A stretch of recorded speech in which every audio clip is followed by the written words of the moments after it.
दोस्तों, आज की जो ये कहानी है, इसमें एक घर में 4 लोग रहते हैं। 2 बेटियां और उनके माता पिता। चारों बड़े सुख से रह रहे थे। सुबह सुबह 4 या 5 बजे उस घर के 2 सदस्यों की ड्यूटी होती कि वो बाहर जाते और अपने गांव में से दूध लेके आते।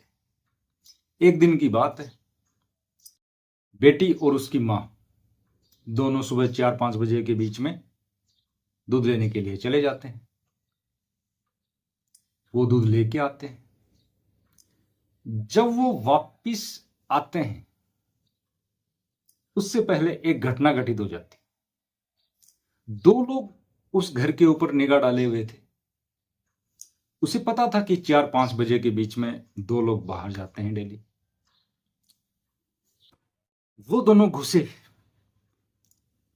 जब वो दूध लाने के लिए गए, तो पीछे से उस घर में लड़की और उसके पिता ही थे। वो दोनों घुसते हैं। जब वो आदमी सोया हुआ रहता है, उसके सर पे जोर से डंडा मारते हैं। उसकी चीख की आवाज भी नहीं निकलती है और वो मर जाता है। उसके बाद में उसकी बेटी को मार दिया जाता है। वो दोनों मर जाते हैं। वो दोनों वहां छुप जाते हैं और इंतजार करते हैं कि बेटी और उसकी मां कब आएंगे। इंतजार उनका खत्म होता है। मां बेटी आते हैं तो उन्हें ये नहीं पता होता कि घर में जाएंगे तो कुछ इस तरह से मिलेगा माहौल। वो जब घर में घुसते हैं तो बाप और बेटी दोनों को मरा हुआ देखते हैं। वो उसके पास में जाते हैं, बेटी और बाप के। इतने में पीछे से उन दोनों के सर में भी डंडा मार दिया जाता है और वो दोनों वहीं के वहीं मर जाते हैं। जिन लोगों ने मारा, उन लोगों ने सोचा कि सुबह का टाइम हो चुका है, इन बॉडीज को अगर घर से बाहर लेके जाएंगे तो किसी को पता लग जाएगा। उन दोनों ने प्लान किया कि क्यों ना इस घर में ही इनको गाड़ दिया जाए। वो घर में ही खड्डा खोदते हैं। खड्डा इतना बड़ा खोदते हैं कि चारों उसमें समा जाए। जब चारों को उसमें गाड़ दिया जाता है, ऊपर मिट्टी डाल दी जाती है, उसके बाद में भी उनको ये शक था कि कहीं कुछ हो ना जाए, हमारा गुनाह पकड़ा ना जाए, गुनाह किसी के सामने ना आ जाए। उन लोगों ने उसके ऊपर सीमेंट बजरी रोड़ी से फर्श बना दिया। फर्श बना दिया तो एक तरह से सबूत भी मिट गया, गुंजाइश भी नहीं रही। उसके बाद में वो फ्री हो जाते हैं। दोस्तों नमस्कार, आपका स्वागत है एनबी क्राइम अलर्ट में। दोस्तों, आज की जो ये कहानी है, इसमें जो मेन खिलाड़ी है वो है नरेंद्र गंगवार। नरेंद्र गंगवार नाम का ये व्यक्ति होता है। उत्तराखंड में एक जिला है उधम सिंह में रुद्रपुर का ही एक इलाका है, ट्रांजिट कैंप है। यहां के आजाद नगर में वो रहता है। 25 अगस्त 2025 की ये बात है। वो अपनी बीवी के साथ में रहता है, नरेंद्र गंगवार। वो एक दिन अपनी बीवी को कहता है, उसकी बीवी का नाम लीलावती होता है, कि जो खेत बंटवारे में दे रखा है, उसकी जो बंटाई के पैसे आते हैं, मैं वो लेने के लिए जा रहा हूं। बीवी बोलती है, जाओ आप ले आओ। वो 80 किलोमीटर दूर यूपी के जिला बरेली के तहसील मीरगंज के गांव पेगा नगर जाता है। 80 किलोमीटर दूर होता है वहां से। वो बंटाई के पैसे लेने के लिए जाता है। जब वो जाता है तो वहां कुंवर सेन मिलता है, जिसको बंटाई पे दे रखा है। उस जमीन के मालिक हैं एक्चुअल में हीरालाल जी। जब कुंवर सेन पूछता है हीरालाल जी के बारे में नरेंद्र गंगवार से, तो नरेंद्र गंगवार सही से जवाब नहीं दे पाता है। वो कहता है कि वो तो कहीं चले गए हैं, घूमने के लिए चले गए हैं, घर पे नहीं है। कुंवर सेन कहता है कि जी मेरे पास में अभी पैसे नहीं है, मैं आपको बाद में दूंगा प्लीज। तो नरेंद्र गंगवार वहां से बिना पैसे लिए अपने घर वापस आ जाता है। कुंवर सेन के दिमाग में कुछ चल रहा होता है, उसके दिमाग में पूरा शक है कि नरेंद्र गंगवार कुछ ठीक नहीं लग रहा मुझे। वो हीरालाल जी के परिवार में एक भाई हैं दुर्गा प्रसाद जी। हीरालाल जी इसी गांव के, यहां 13 बीघा जमीन है, 5 बीघा जमीन उन्होंने और कहीं ले रखी है जहां वो रहते। तो 13 बीघा जमीन इस गांव में है, उनका गांव यही है। तो उनके परिवार के जो भाई हैं दुर्गा प्रसाद जी, दुर्गा प्रसाद जी को कुंवर सेन बताता है कि आज नरेंद्र गंगवार जी आए थे। दरअसल नरेंद्र गंगवार जी हीरालाल जी के दामाद हैं। तो कुंवर सेन दुर्गा प्रसाद जी को कहते हैं कि आज हीरालाल जी के दामाद आए थे नरेंद्र जी। लेकिन जब मैंने हीरालाल जी के बारे में पूछा तो मुझे कुछ ठीक जवाब नहीं लगा, मुझे कुछ गड़बड़ लग रही है। दुर्गा प्रसाद जी ने भी कुंवर सेन के साथ मिलके हीरालाल जी के बारे में खोज खबर लेने की कोशिश की, लेकिन खोज खबर कहीं मिली नहीं। फिर वो लोग पुलिस में जाते हैं। पुलिस इंक्वायरी करती है, छानबीन करती है अपने स्तर पे। आखिरकार पुलिस नरेंद्र गंगवार के पास पहुंच जाती है। नरेंद्र गंगवार से जब सख्ताई से पूछा जाता है तो वो सब उगल भी देता है।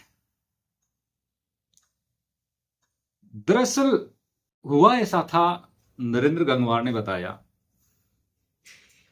कि मैं हीरालाल जी का दामाद हूं।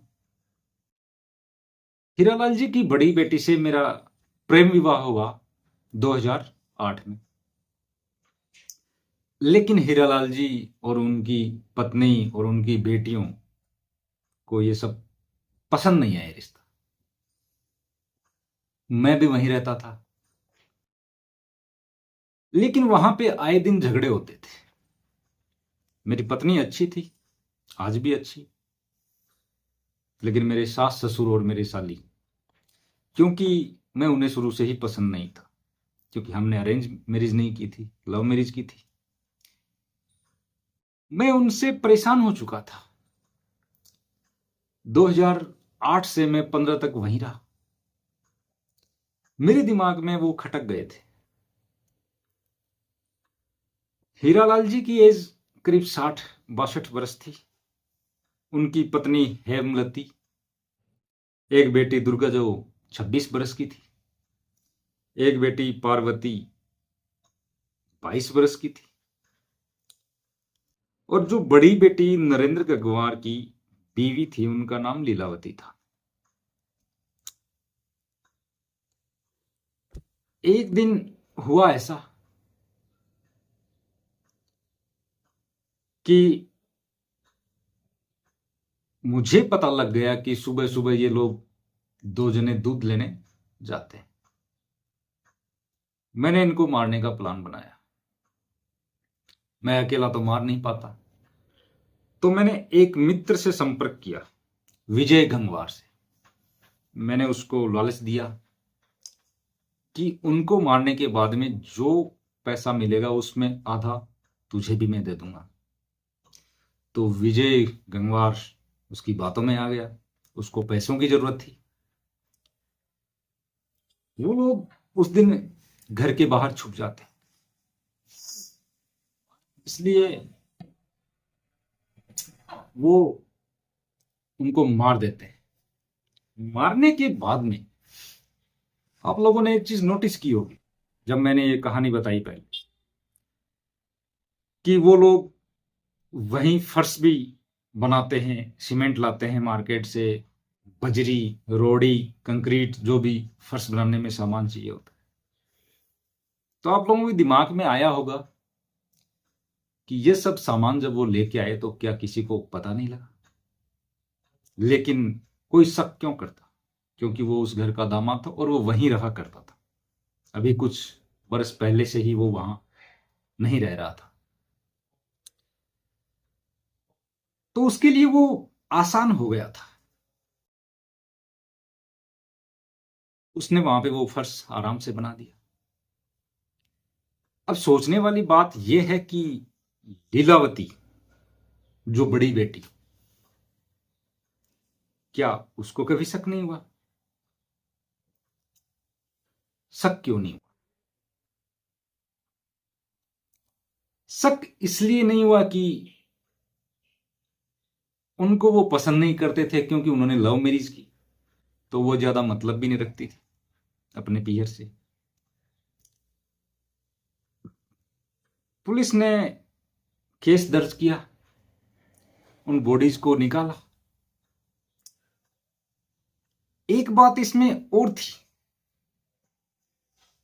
कि मारने के बाद में वो अपनी पत्नी लीलावती को ये कहानी बताता है कि तेरी बहनें कहीं भाग गई हैं किसी के साथ और तेरे माता पिता हिमालय की तरफ चले गए।